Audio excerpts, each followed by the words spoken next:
Hi friends. So mutual ఫండ్స్లో SIP కూడా మంచిదని మనం డిస్కస్ చేసుకున్నాము.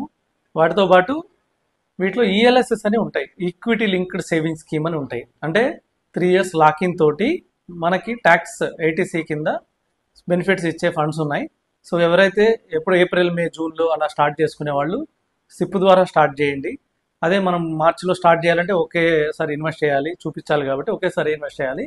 అదే కొంచెం తొందరగా స్టార్ట్ చేసుకుంటే ఎస్ఐపి ద్వారా ఇన్వెస్ట్ చేయడం ద్వారా మనకి ఇందులో కూడా ఎక్కువ యూనిట్స్ వచ్చే అవకాశం ఉంది. డైవర్సిఫికేషన్, అట్లాగే మార్కెట్ ఎప్పుడైతే మనకి ఒడిదుడుకులు లోనైనా కానీ మనకి ఎక్కువ యూనిట్స్ వచ్చే అవకాశం ఉంది. కాబట్టి నేను తొందరగా స్టార్ట్ చేసేవాళ్ళు ఎస్ఐపి ద్వారా స్టార్ట్ చేయమని చెప్తాను.